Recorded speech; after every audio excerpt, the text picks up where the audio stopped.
The first thing I learned about surviving on your own was that pride was a luxury I could no longer afford.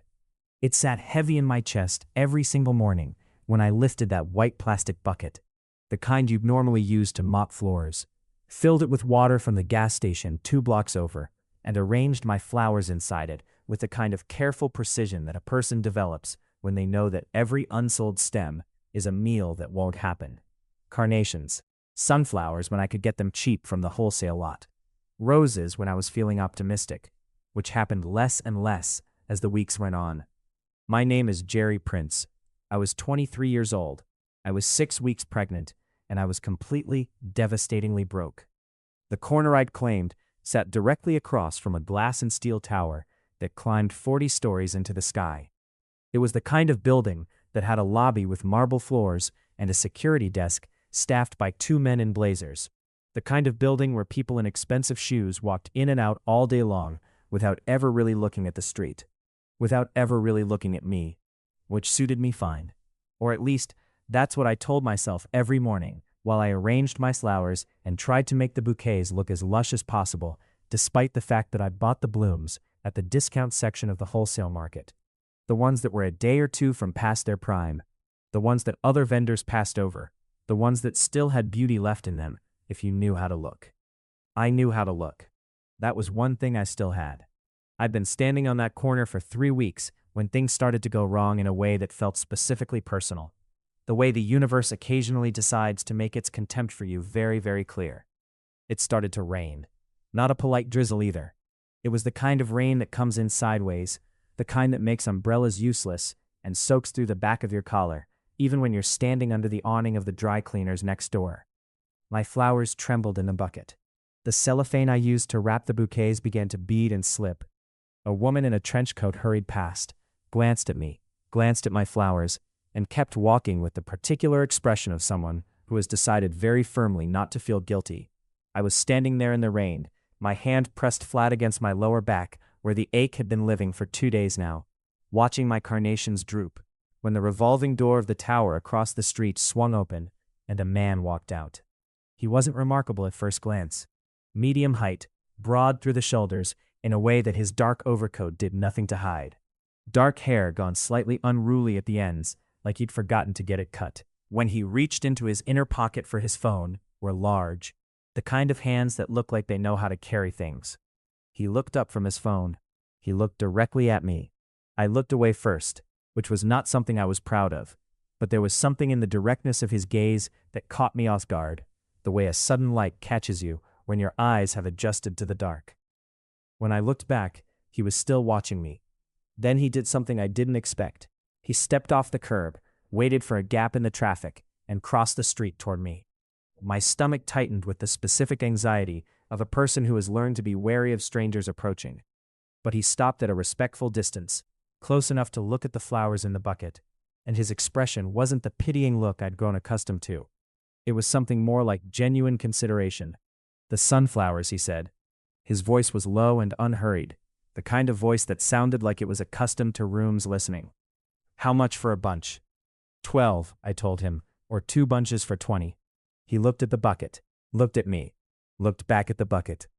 "I'll take 4 bunches. I blinked. 4 bunches was $48, which was more than I'd made in the last 2 days combined. My hands were steadier than I felt as I pulled 4 generous bunches of sunflowers and wrapped them in cellophane, tying them with the yellow ribbon I kept in my jacket pocket. He paid me with 2 20s and 1 10, which he'd folded together like he'd prepared them in advance. And when I tried to give him back the $2 change, he held up one hand briefly and said he didn't need it. I almost said something sharp about charity. I swallowed it. "Thank you," I said instead. He nodded, tucking the flowers under one arm without any self-consciousness about it, the way some men are awkward carrying flowers like they've been told it makes them look soft. He didn't seem to carry that particular insecurity. He was halfway back across the street when he turned around. "Are you here every day?" "Most days," I said. He nodded again, like that confirmed something, and then the revolving door took him back. I stood in the rain for another hour. I sold 1 more bunch of carnations to a woman who bargained me down to $8. But for the first time in 3 weeks, I walked back to my apartment with enough in my pocket to buy groceries and pay the gas bill. and the ache in my lower back felt just slightly less like a sentence. His name was Ricky Ray. I didn't learn that for another week.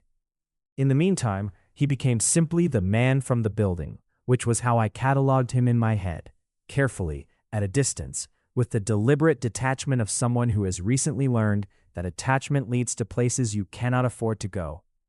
He bought flowers from me 4 more times that week, not always sunflowers. On Tuesday, he bought 2 bouquets of white carnations, and on Thursday he came out at noon and bought a single rose, just one, and studied it for a moment in his palm, before tucking it into his breast pocket with a faint expression I couldn't read. On Friday he bought a mixed bouquet that I put together that morning in a hopeful mood, yellow and orange and the deep burgundy of the roses that had come in fresh for once. He always paid generously. He always took his change only when I insisted. He always crossed the street to come to me rather than waiting for me to call out the way the other vendors did.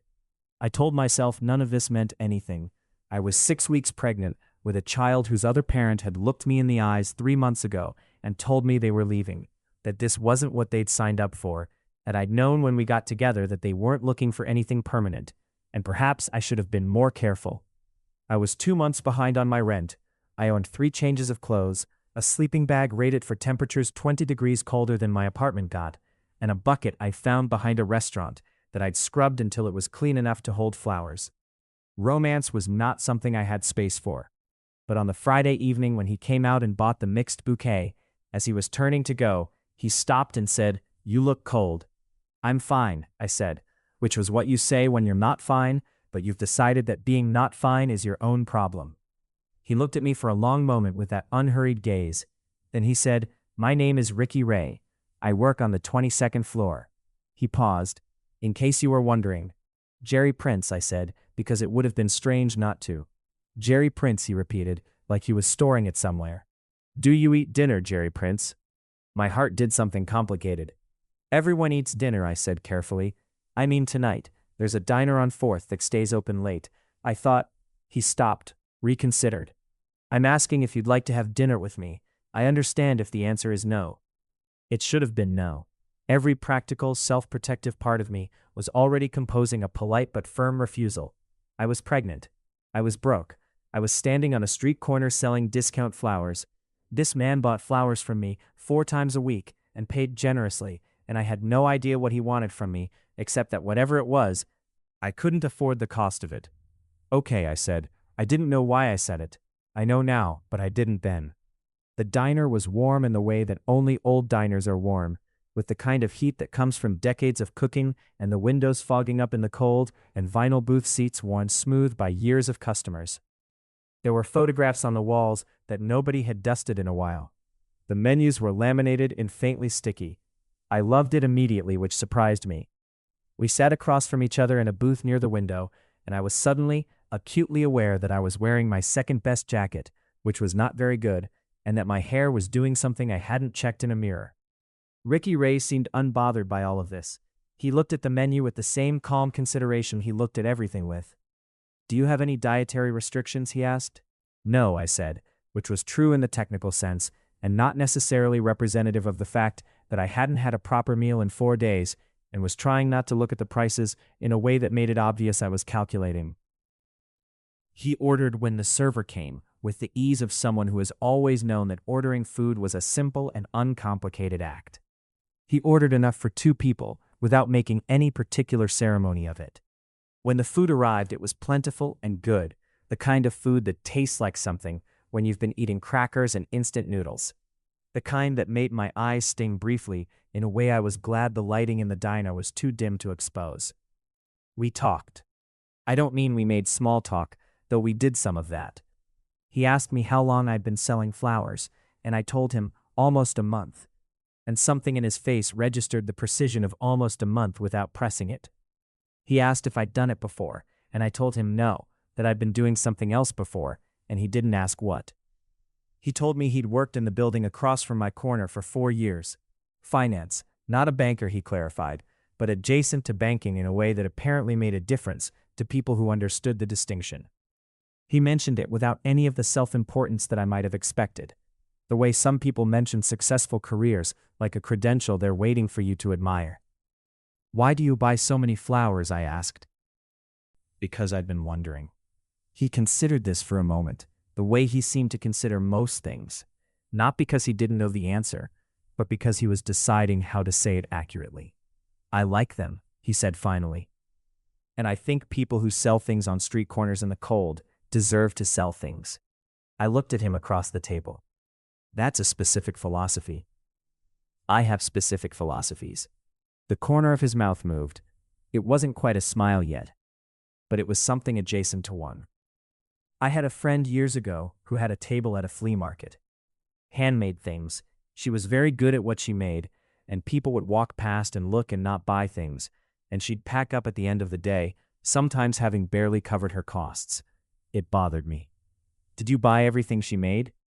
"Not everything, but I bought enough that she started breaking even." He shrugged, like this was a normal thing. "Eventually she got a proper space. She's doing well now." Something loosened in my chest, very slightly, against my will. After dinner, we walked.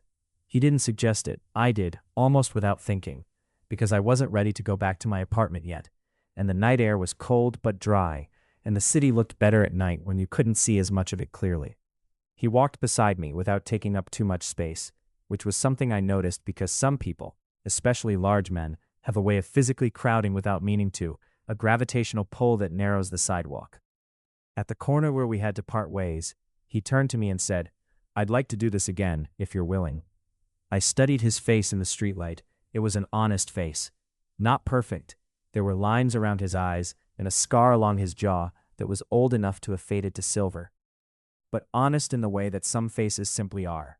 The way you can tell that what you're seeing is the actual thing. "I should tell you something," I said. "All right."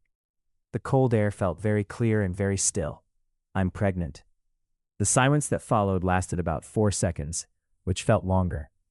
His expression didn't change in the ways I'd braced for. No alarm, no recoil, no rapid recalculation. He simply absorbed the information and let it settle. "Okay," he said quietly. I'm not telling you so that you'll do anything. I'm telling you because you said you wanted to see me again, and I thought you should know. I appreciate that." He paused. "Does knowing that change whether you'd like to do this again?" I blinked. That's not how that question is supposed to go. Maybe not, but it's the relevant question. I thought about it standing there on the corner in the cold. I thought about the warmth of the diner, and the way he'd ordered food like it was natural, and the way he'd walked beside me, without crowding me.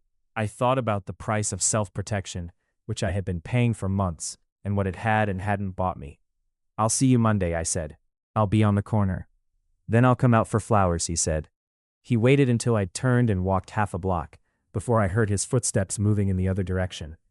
I don't know why that mattered, but it did.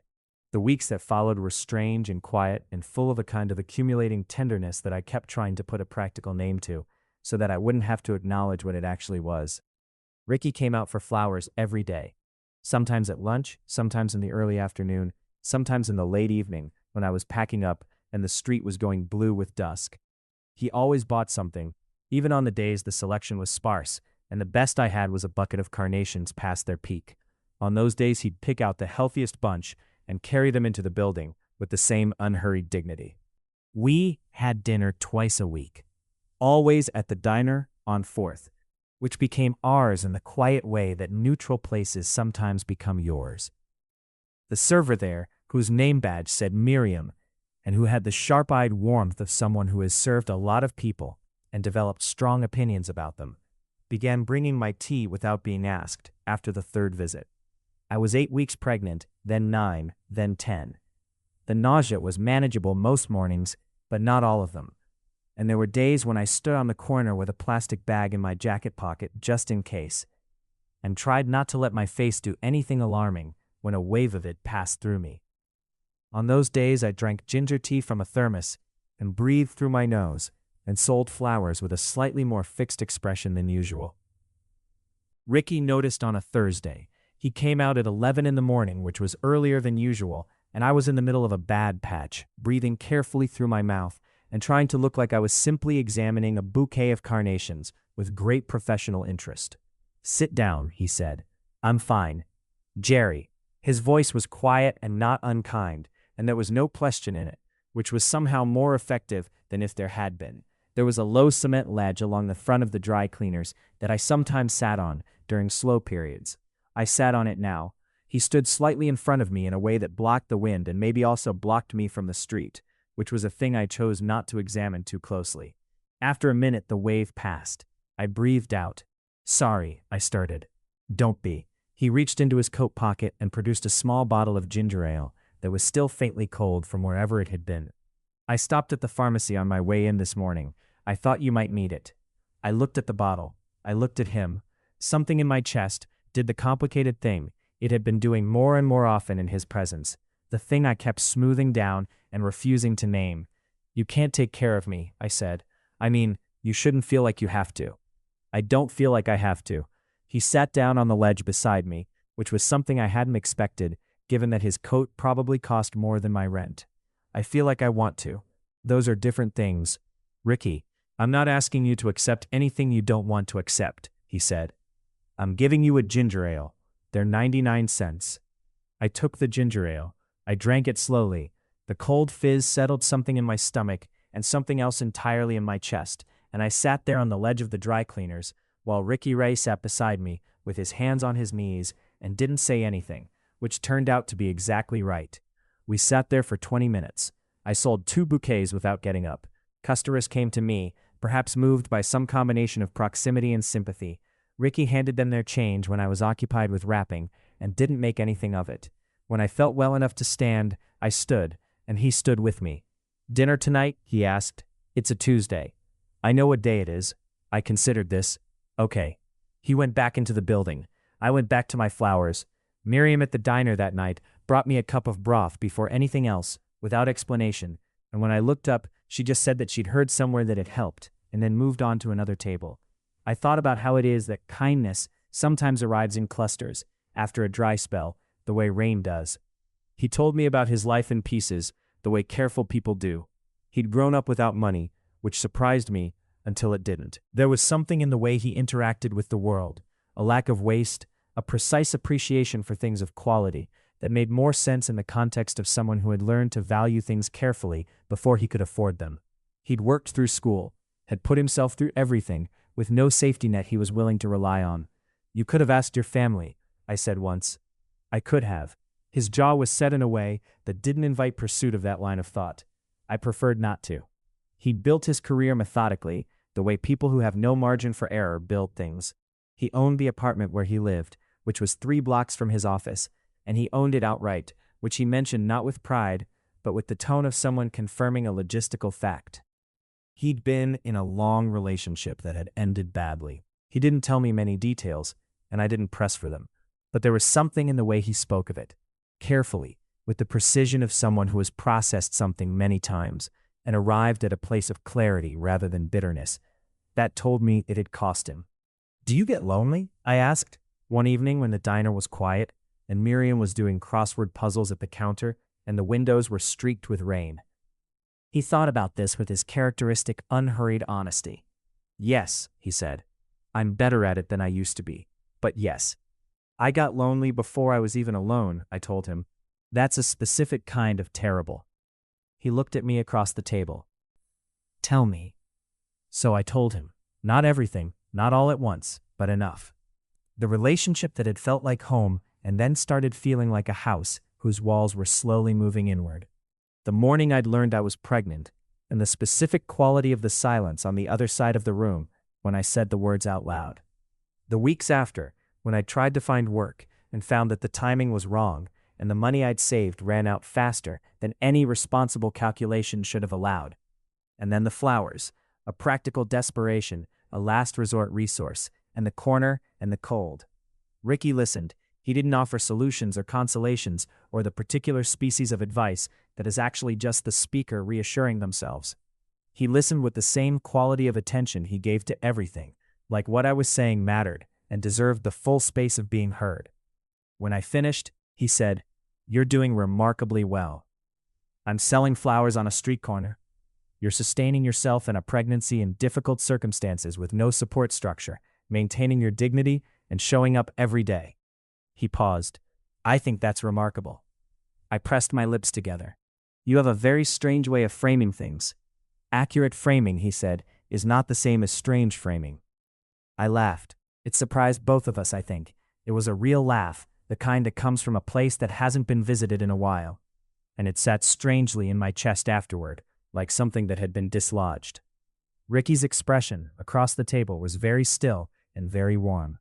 I was 12 weeks along when I went to my first prenatal appointment.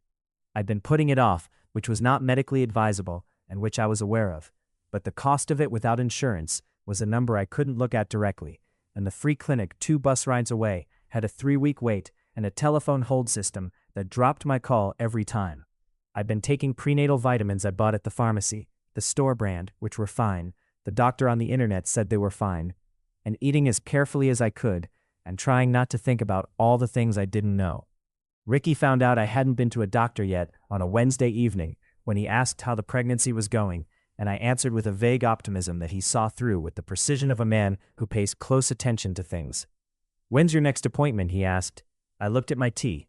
I'm working on scheduling one. The silence was brief. Jerry. I know, I'm handling it. I kept my eyes on the table. The free clinic has a wait, and the private ones are expensive, and I have it under control. Let me help. I looked up then because the way he said it wasn't the way people usually say things like that. With discomfort, or pity, or the slight air of someone who wants credit for offering. He said it the way he said most things, simply, directly, without ornamentation. No, I said. Why not? Because I've known you for 5 weeks, and I'm not in a position to owe anyone anything right now. He was quiet for a moment. Then, what if it wasn't a debt? What if it was just... He stopped, and there was something careful in the pause, something that felt like the approach to territory he'd been circling for a while. What if it was just me doing something for someone I care about? The words landed and sat there between us. I felt my heart doing the complicated thing again, more urgently than usual. That's a significant statement, I said carefully. I know. He met my eyes across the table. I'm aware that the timing is complicated. I'm aware that you have a great deal on your mind, and that whatever this is, a slight gesture between us, is not uncomplicated. But I think you know what I feel, and I think I'd rather say it clearly than let you wonder. I did know. I had known for weeks, in the way you know things you're not ready to acknowledge. I'd cataloged it in the careful, peripheral way of someone who has trained themselves to look at bright things indirectly. I'm pregnant, I said, with someone else's child. I'm broke. I sell flowers on your street corner. I know all of that. It's not an uncomplicated package, Ricky. No, he agreed. Neither am I. The corner of his mouth moved. I've been told I'm difficult. By who? Several people whose opinions I stopped valuing some time ago. Despite myself, I felt my mouth curve. He watched it happen with that still, warm expression. Let me take you to the doctor, he said, not as a favor, not as a debt, as someone who wants to know that you're all right. I looked at him for a long time. The diner was warm. The windows were steaming at the edges. Miriam was humming something to herself at the counter. Okay, I said finally, but I'm paying you back. If that makes you comfortable. It does. Then, all right. I paid him back 3 weeks later when I had a good run of sales and felt, briefly, like a person with options. I handed him the amount exactly in an envelope, with the specific dignity of a person who does not take things they cannot account for. He took it without comment and without making anything of it, and I respected him enormously for that. The appointment confirmed everything was fine. Heartbeat strong. Development on track. The doctor told me I was doing well for someone in my circumstances, which I received as the complicated compliment it was. It was 13 weeks when I first saw his apartment. Not the way you might expect. There was nothing precipitous about it. I'd been caught in a sudden storm at the end of my workday, the kind that arrives without any of the reasonable warning storms are supposed to give. And he'd come out of the building to find me soaked and trying to protect my remaining flowers under my jacket. And he'd said simply, "Come upstairs," in a tone that left no room for the usual argument. His apartment was 3 blocks away and on the 18th floor, and it looked like him. Clean-lined and thoughtful, with good lighting and things chosen for quality rather than display. There were books stacked in a way that suggested they were actually read.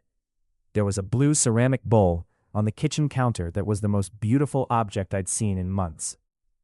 He lent me dry clothes, a sweater that came to my mid-thigh, and sweatpants with a drawstring I had to pull to their limit, and made tea while I changed in his bathroom, which smelled like clean soap and the particular calm of a space that belongs to a person who takes care of things. I came out of the bathroom in his clothes and stood in his kitchen doorway, and he turned from the stove and looked at me for a moment. "You look," he started, and then stopped. "Don't," I said, not unkindly. "I was going to say warm," he said. "Oh." I felt something in my face do something I couldn't entirely control. "Thank you." We had tea at his kitchen table, and he showed me photographs from a trip he'd taken years ago to somewhere with mountains and clear water. And I told him about a summer I'd spent when I was 17 working at a garden center, and how that was where I'd learned what I knew about flowers, which turned out to be useful in a way I hadn't anticipated. "Was it a good summer?" he asked. "It was the best summer I remember," I said. "I smelled like soil for 3 months, and I thought that was the best thing in the world." He smiled then, not the partial thing from the corner of his mouth, but a real smile, full and unhurried, and it rearranged something in the room. By the time the rain stopped, it was late, and he called me a car home without asking. And when I protested, he pointed out that it was 11 o'clock, and I was pregnant, and the argument ended there. In the car, watching the wet city lights blur past the window, I let myself think the thought I'd been keeping at a careful distance. I was falling in love with him. It was not convenient. It was not sensible. It was the most impractical thing I had undertaken in a life that was currently full of impractical things.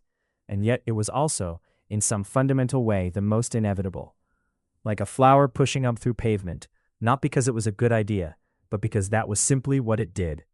He kissed me for the first time on a Thursday. I know the day because it was the day I sold out of everything before noon, which had never happened before.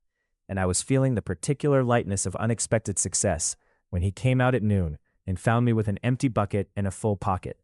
"You sold everything?" He looked genuinely pleased, which was one of the things about him. He could be genuinely pleased about things that were happening to other people. Every last stem. I was grinning, which was also something that had been happening more since he'd become a regular part of my days. "I might take the afternoon off." "Then have lunch with me. A proper lunch, not the diner." He paused. "There's a place I like. Quiet. Good food." We went. The place was quiet, and the food was good as promised, with the kind of menu that doesn't need to show off, because everything on it is simply well made. We sat at a table near the window, and outside the city went about its business, and inside I felt, for the first time in a long time, something that resembled ease. We talked about small things and large ones. He told me that he'd been thinking about leaving his current firm to start something smaller.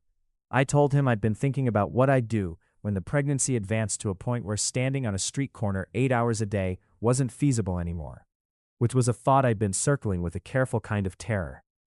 "You'll figure it out," he said. That's a lot of faith for someone who watched me nearly pass out from nausea on a cement ledge. "You didn't pass out." He tilted his head slightly. "And yes, I have a lot of faith in you. I've been watching you show up every day in conditions that most people would use as a reason not to show up. I think faith is a reasonable response to that." I looked at him across the table. The afternoon light was doing something warm with the angles of his face, and I was aware, in that particular moment, of the exact nature of what I felt when I looked at him. "Ricky," I said. "Jerry," he replied, and there was something in the way he said my name, quiet and precise, that made it sound different from anyone else saying it. "Are we?" I stopped, started again. "What are we doing?" He was quiet for a moment. Not the silence of someone who doesn't know, but the silence of someone who is being careful. "I'd like to know you for a long time," he said. He paused again. "I'd like to help, if you'll let me. Not as a transaction. Not because the situation makes me feel charitable. Because you are someone I want in my life, and the circumstances of your life are part of you, and I want all of it, if that's something you can consider." My throat was doing something inconvenient. "That's a very large statement," I managed. "I know. I mean it." We walked back toward his building after lunch, and at the corner where I'd have turned toward my own street, we stopped, and he turned to face me, and his expression was the most open I'd ever seen it. He lifted his hand and brushed a strand of hair from my face with the backs of his fingers, very gently. and then his hand curved against my jaw, warm and steady, and he looked at me the way he looked at things he considered carefully. I leaned forward, because sometimes the next step is not complicated. He kissed me softly, briefly, with the restraint of someone who is not taking more than he's been offered. When he pulled back, his thumb traced a small arc along my cheekbone, and his eyes searched mine. "Is that all right?" he asked. "More than all right," I said. His smile, when it came, was quiet and complete, and it was the most beautiful thing I'd seen in longer than I could measure. Nothing in real life resolves cleanly after a first kiss. I want to be honest about that, because the weeks that followed were not entirely simple, and pretending otherwise would be a disservice to what they actually were. The pregnancy continued, which meant the changes in my body continued, which meant I was confronted daily with evidence of a life I hadn't chosen on my own terms, a situation I was navigating with whatever resources I could scrape together. The nausea began to ease around 14 weeks, but was replaced by a bone-deep exhaustion that was a different kind of hard. The kind that makes you feel like you're moving through something thicker than air. Standing on the corner became harder. My feet swelled. My lower back went from an ache to a constant companion that required management. I bought a foam pad at a discount store and stood on it, which helped somewhat and drew exactly the kind of looks you'd expect from passers-by. Ricky saw all of this. He didn't look away from it or manage his reaction into something more comfortable. He adjusted. He started bringing me lunch on the days he could get away from his office. Nothing dramatic, just food from nearby places, still warm, handed over in the quiet way he did things. On the days the cold was particularly bitter, he arrived with coffee and the specific wordless concern that had become one of my favorite things about him. And then one evening, I was sitting on his couch. I'd started spending some evenings there, which had happened gradually enough that I hadn't noticed the exact moment it became normal. And he came and sat beside me and said, "I want to talk about something." "That opening is never a relaxing opening," I said. "I know, I'm sorry." He looked at his hands for a moment. "I want you to move in with me." The room was very quiet. "Hear me out." He turned to face me, and he had clearly prepared this in the way he prepared most things, carefully, without leaving loose ends. "Your apartment costs you a significant portion of what you make. You're getting further along in the pregnancy, and the physical demands of your work are increasing. You're going to need support that your current situation doesn't provide. My apartment has a second bedroom that I use as a home office but don't need to. I can work from the living room or rearrange." He paused. "I'm not asking you to be dependent on me. I'm asking you to let me share the load. There's a difference." "I've known you for 3 months," I said, which was the most rational objection I had ready. "I know. This is fast." "It is," he agreed. "I'm also—" He stopped. Something moved across his face that was not quite uncertainty, but was adjacent to it, a rare departure from his characteristic groundedness. "I'm aware that I'm asking something significant. I'm aware that you've had to be very self-reliant, and that what I'm offering might feel like it has strings attached, and I want you to know that it doesn't. If you want to move in and keep separate finances and pay me whatever rent feels equitable, that's fine. If you want to move in and work out something else, that's fine. If you want to say no, that is also," he exhaled, "that's also fine, even though I hope you won't." I looked at him for a long time. The apartment around us was warm and quiet and smelled like good things. I thought about my apartment, which was cold in the mornings and drafty at night, and had a radiator that made sounds like it was protesting its own existence. I thought about the walk up 3 flights of stairs that was getting harder on my swollen feet. I thought about the specific loneliness of nights when the fear came in, not about him, not about love, but about whether I was capable of doing what I was about to have to do, whether I was strong enough for it, whether there was enough of me to go around. I thought about what it felt like to sit on his couch in his warm apartment and have that specific, hard-to-name feeling of being somewhere you belong. "Okay," I said. Something in his face went very still. "Okay," I said again, more firmly. "But I pay you rent, a fair amount that we agree on, and I keep my independence, and if it doesn't work," he said, "you'll have options. I'll make sure of that." "Why?" I asked, because it was a thing I'd been asking in various forms since the beginning. "Why are you so sure about this, about me?" He was quiet for a moment. Not the pause of someone who doesn't have an answer, but the pause of someone finding the most accurate words for something they feel fully. Because you sell flowers outside a building in the cold, he said finally, when you have every reason to have given up. Because you fight for yourself with everything you have and still have enough left over to laugh at things. Because when I bring you ginger ale, you look at me like it's extraordinary, even though it's just ginger ale. He paused. Because the first time I saw you, I crossed the street, and everything since has confirmed that was the right thing to do. My throat was doing the inconvenient thing again. Worse this time. You know, I managed, you're very persuasive for someone who claims to be difficult. He reached out and took my hand, his large fingers closing around mine with gentle certainty. Stay, he said quietly. I stayed. I moved in on a Saturday, which took one trip because I did not own very many things. Ricky helped carry what there was without comment or ceremony, which was exactly right.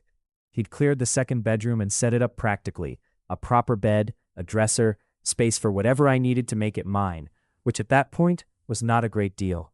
He'd also, I discovered, stocked the kitchen with the kinds of foods the pregnancy books recommended, which he'd clearly looked up, which made me stand in the kitchen doorway for a moment, doing something embarrassing with my face. The book said leafy greens and protein, he said from behind me, without turning around from what he was doing, and ginger tea, which we already knew.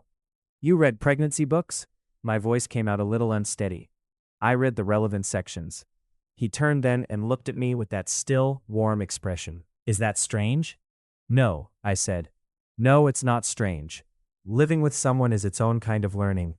There are the small discoveries, that he was a genuinely good cook who approached cooking with the same methodical care he brought to everything, that he slept with the windows cracked open, even in cold weather, which I found endearing in a slightly irritating way, that he had a habit of leaving his reading glasses in impossible places and then walking around looking for them with the glasses on his head.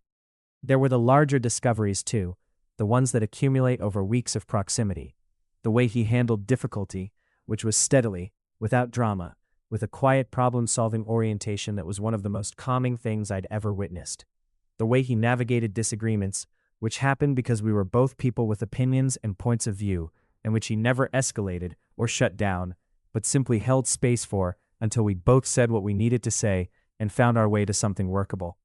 The way he treated the pregnancy. He treated it like it was real, which might sound like a strange thing to say, but I'd spent months in a state of managed uncertainty, telling myself things were fine, and not letting myself fully inhabit the reality of what was happening in my body. In his apartment, with his matter-of-fact informed attention, it became real in a way that was frightening, and also, somehow, a relief. He came with me to appointments. He sat in the waiting rooms of medical offices without impatience, reading whatever he'd brought without fidgeting, and in the examination rooms he sat in the chair near the door, unless I gestured him closer, which I started doing more and more often. He asked the doctors precise questions that I sometimes didn't know to ask. He wrote things down in a small notebook. At 16 weeks, the doctor showed us the ultrasound image. I was not prepared for what that would feel like. I'd been managing my emotional response to the pregnancy with the careful detachment of someone who wasn't sure they could afford to be fully present to it.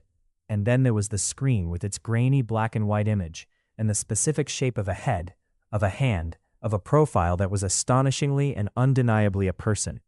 I made a sound I hadn't intended to make. Something came loose in my chest. Ricky's hand covered mine on the narrow bed of the examination table, and he didn't say anything, and that was exactly right. And I let myself cry in the dim light of the ultrasound room, in a way I hadn't let myself cry in months. Afterward, in the car, he was quiet until I was ready for words. Okay? He asked. More than okay. I looked out the window at the moving city. Just a lot. Yes, she's real. We'd learned the sex that day, which I'd been ambivalent about wanting to know, and then, when they told us, felt a sudden and complete clarity that we had been right to find out. She's actually real. She's very real. His voice was warm. She waved. I laughed through the residue of tears. She waved, at the camera. Clearly has good instincts. I laughed again, and somewhere in the middle of it the crying finished, and I was left feeling scraped clean and somehow lighter, the way you sometimes feel after a storm passes. I stopped selling flowers at 18 weeks. The decision was mine, which was important to me, and it was arrived at practically. The physical demands had become genuinely prohibitive, and I'd been honest enough with myself by then to admit it. I'd also, over the months, built a small amount of savings, which was not a lot, but was more than I'd had in a long time, and felt like evidence of something. The last day on the corner was a Friday. I set up my bucket as usual and arranged my flowers with the same careful attention, and somewhere around midday, a woman I'd never seen before bought 3 bunches for her office and told me they were the most beautiful flowers she'd ever bought from a street vendor, and I decided to take that as the ending this chapter deserved. I was packing up when Ricky came out of the building. He'd known it was my last day. He stood on his side of the street for a moment, watching me fold my table and lift the empty bucket, and something in his expression made me stop what I was doing. He crossed the street. He said, "That corner won't look right without you." "It'll adjust," I said. He took the bucket from my hands, which he always did when he was nearby at the end of the day, and stood there holding it. "I'm proud of you," he said. "I've been meaning to say it clearly. You did something remarkable." I looked up at him. The late afternoon light was doing the warm thing with his face again, the same thing it had done that first day at lunch that had started something irreversible. "I sold flowers," I said. "You survived," he said. "You showed up. You didn't let circumstances make you smaller than you are." He paused. That's worth saying clearly. Something in me that had been braced for a very long time, braced against the particular cold of managing things alone, finally let go. I stepped into him. His arm came around me with the particular gentleness of a large person who knows their size and doesn't want to crowd, and I put my face against his shoulder and let myself be held for a moment in the middle of the street I'd been standing on, alone for months. "Thank you," I said into the fabric of his coat.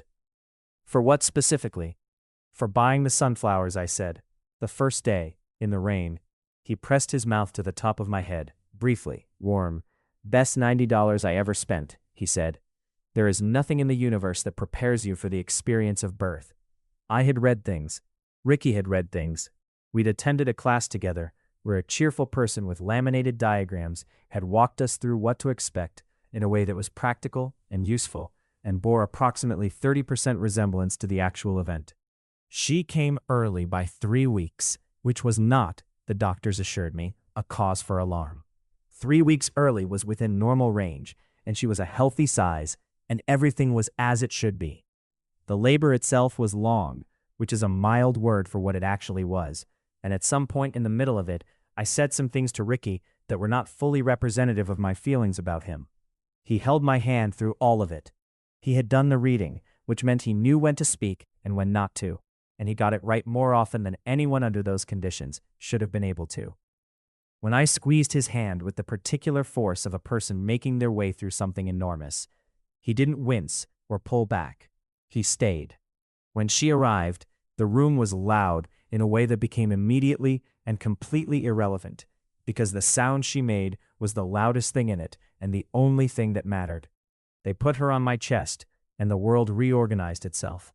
She was tiny and red and furious and perfect, and she smelled like something I had no previous reference for, and which turned out to be the most specific and accurate smell in the world. The smell of her, of this person, of this absolute and specific individual who had been arriving for months and was now here, now real, now present in a way that the ultrasound screen had only approximated. I looked at her for a long time. I looked up at Ricky. His eyes were wet, which was the first time I'd seen that, and he made no attempt to manage it or look away. He looked at her and he looked at me, and his expression was the most open thing I'd ever seen on a human face. "Hello," I said to her, quietly, just for her. She turned her head, slightly, in the inexact way of newborns, in the direction of the sound. "There you are," I said. They kept us 2 days, which was standard, and in those 2 days, Ricky did not leave except to go home once for a change of clothes, and he was back within 2 hours. He sat in the chair beside the bed and held her when I needed to rest, and when he held her, he went very still and very focused, the way he went still with things he was considering carefully. On the second day, I watched him holding her while I ate the lunch I'd been ignoring, and something settled in me with a finality that felt like a door closing on a room you don't need to enter anymore. "Hey," I said. He looked up. "I love you," I said. Not as something to be careful with, not at a distance, but directly and clearly, the way he said most things, because I had learned from him that directness was a form of respect. I have for a while. I thought you should hear it said clearly." He was quiet for a moment, with our daughter in the crook of his arm. Then he said, "I've been in love with you since the rain." "The first week?" "The first week." He looked at me steadily. "I didn't say it because I was waiting to be sure it was what you needed to hear, rather than what I needed to say." "That's a very specific distinction." "You mattered to me, specifically." He paused. "Both of you." I felt my throat do the thing. "Come here," I said. He came and sat on the edge of the bed, which was narrow and probably not supposed to hold 2 adults and an infant. And he settled her between us carefully, and I leaned against his shoulder, and we sat there with her asleep between us while the hospital went about its quiet business outside the door. "We should name her," I said. "We've been discussing names for 6 weeks. "We've been not agreeing on names for 6 weeks, I corrected. "That's different." His chest moved under my cheek with something like a laugh. We named her the following morning, after another small negotiation that went easier than the previous 6 weeks of discussion had suggested it would. And the name we chose was simple and good and felt right when I said it to her. She looked, as I said it, as though she was considering whether to accept it. She apparently decided to. 6 months later, I walked past the corner for the first time since I'd stopped selling flowers. I had her in a carrier against my chest, which was where she preferred to be and which I had stopped finding inconvenient approximately 48 hours after her birth. And she was looking at the world with the serious, observational attention she'd been bringing to everything since she'd arrived. She had my mouth and an expression that I was increasingly convinced was Ricky's, even though the genetics of that didn't quite add up, which was either a testament to the power of consistent company or a mystery I was happy to leave unsolved. The corner had a new vendor, a young man with a table of handmade jewelry, silver rings and earrings spread on a cloth. He was doing the thing you do when you're new to street vending, trying to look confident, while also scanning every passerby for the specific type of eye contact that signals someone might stop. I stopped. "These are beautiful," I said, and I meant it. He lit up the way you do when someone says something true about your work. We talked for a few minutes. I bought a pair of earrings I didn't need because his prices were fair and his work was good, and there was something I felt I owed to that corner and to the general principle of people showing up to do hard things. I was walking away when I looked across the street at the glass tower. Ricky was standing at the window on the 22nd floor, or at least I thought it was him. The distance was not inconsiderable, and the reflection on the glass made it hard to be certain. But the figure was the right shape, the right stillness, and as I looked, it raised one hand briefly. I raised mine back. She made a sound against my chest, a small investigating sound, as if she too had noticed something worth attending to. "That's your dad," I told her quietly. "He's the one who bought the sunflowers." She considered this with the appropriate gravity of someone for whom all information was new.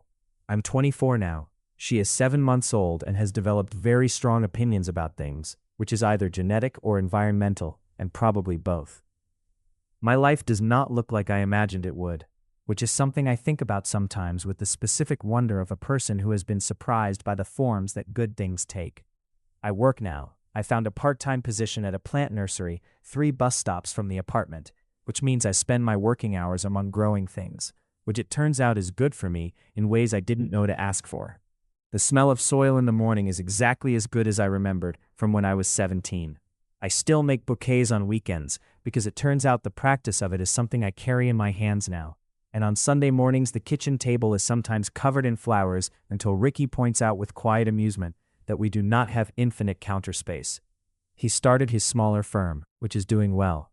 He still works long days sometimes, but he comes home. And home is a specific and reliable place that I did not always have. We are not married yet, which is a topic that comes up occasionally and is approached with the same careful, earnest directness that he approaches most things. There is no urgency to it from either of us. What we are is clear enough without the formality, and when the formality comes, and I think it will be as an addition to something already built, not as the foundation of it. Last Tuesday he came home with sunflowers. He bought them from a grocery store, which is the kind of place I would have previously turned my nose up at from the perspective of a flower vendor who knows the difference. But the grocery store flowers were fresh cut and yellow and bright, and he set them on the kitchen table in the blue ceramic bowl that is still the most beautiful object I own. And when I came out of the bedroom with her on my hip and saw them, I stopped in the doorway. He was standing in the kitchen, with his back to me, putting water in the kettle, and he hadn't seen me yet. I stood there for a moment watching him. This man who crossed the street in the rain to buy flowers from someone who needed them to be bought.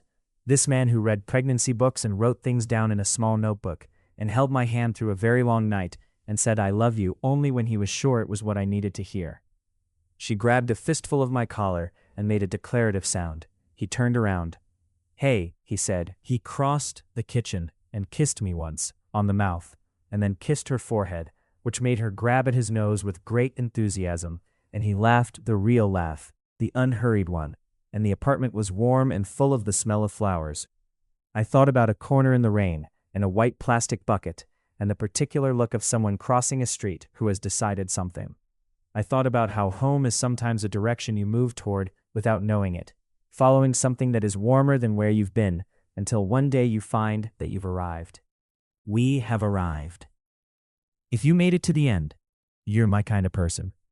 Leave a subscribe, comment down your favorite part of the story. And if you want early access to videos, exclusive content, or just want to support the channel, hit that join button right below the video. Even one member genuinely means the world to me. See you in the next one.